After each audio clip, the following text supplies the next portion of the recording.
the Armed Forces of the United States of America. This is to certify that PS1 SW Donald Christopher Mullen was honorably discharged from the United States Navy. On the 15th day of June 2017, this certificate is awarded in testimony of honest and faithful service. Signed, me. Run, you're free. One picture? All right, guys. All right, on the count of 3. 1, 2, and 3. All right. All right. This is the part where I talk, huh, sir? Yes, sir. All right. Well, I want to thank everybody for coming out here. I don't know if I'm going to follow up that, set the tone. So I have kind of a theme here for a few points that I wanted to talk about. I didn't write anything down. So let's see. That's always a recipe for success. But I think I wanted to address coming out to the Midway. That's something I wanted to do, and I want to thank all of you for coming out here. I picked the Midway because it remains in service to the community, the relationship with San Diego. People go around and puts out our Navy, and good publicity every day. I wanted to give back to the Midway for what they do for the Navy. We have Master Chief Davis, of course, who served on board the Midway, so that's a bit of a treat for the ceremony here, to do it here at the Midway as well. I want to talk about my shipmates, Captain Bailey, Captain Slick Bailey. Thank you for doing this for me. Yes, sir. Some of the reasons why I picked him started out as an undesignated E1 in the Navy way back when. So he is the reason that so many recruiters are not lying every day when they tell these young men and women to join the Navy, come in undesignated, and you can do anything you want. You can be as successful. It's up to you. He's the truth behind those words for so many people. And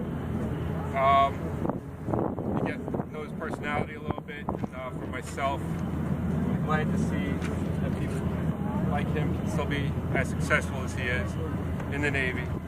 It's by hard work and not from schmoozing and going out to parties and stuff like that. Keeping engineering hours and on the phone and working hard every day. So thank you again, sir, for doing this for me.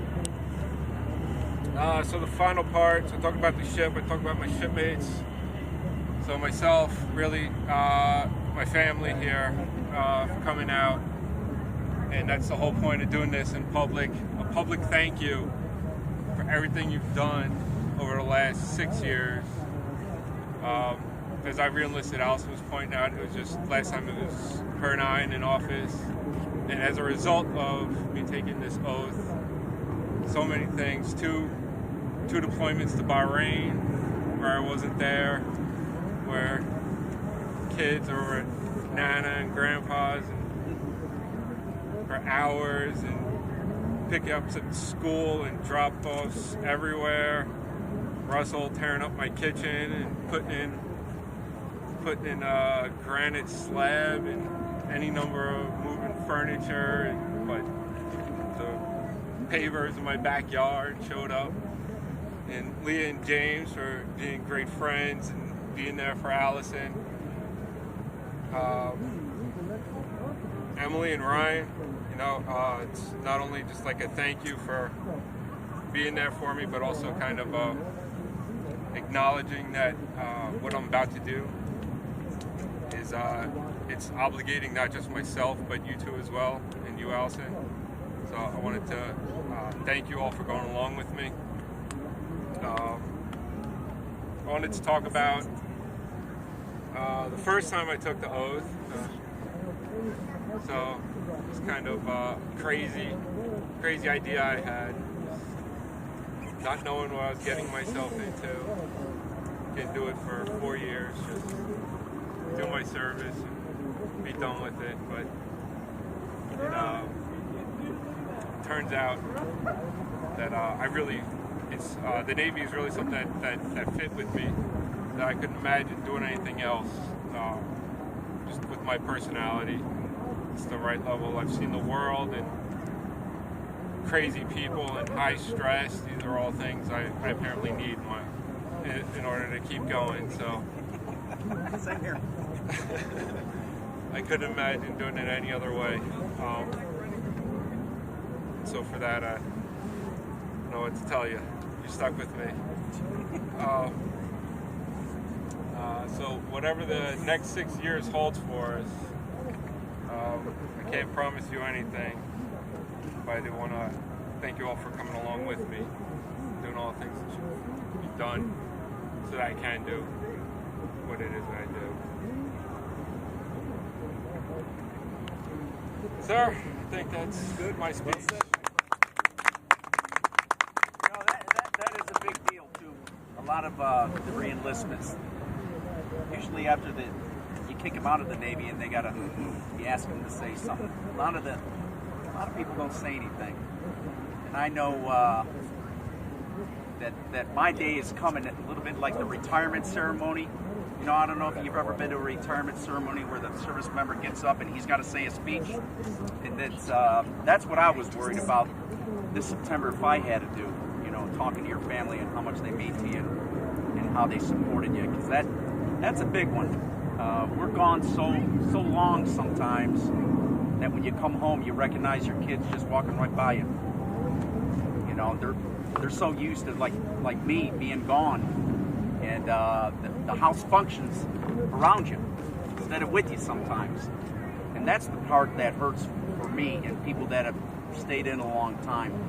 You realize how much of a burden sometimes it is on the wife and the kids when what I consider the handyman's not around. And, a little story with that, I remember when I think I was in Bahrain, I took a phone call and Monica said, there's something up in the attic. I said, don't do nothing.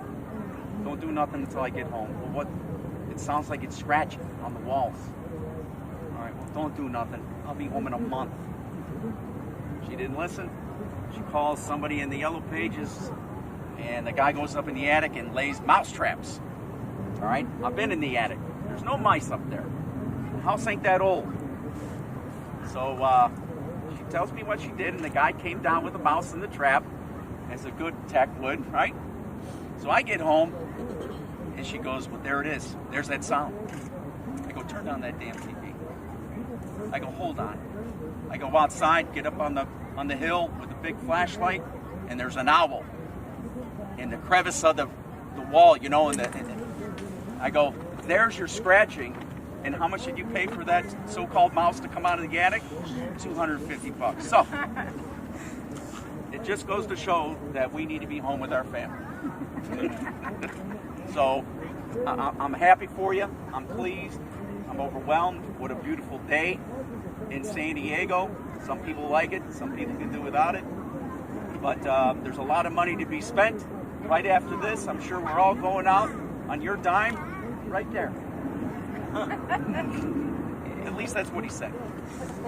All right, so I'm turning 56 this year. I got dementia and old-timers, so you'll have to bear with me. I'm going to read through this. Attention to reenlistment. Ready? Raise your right hand.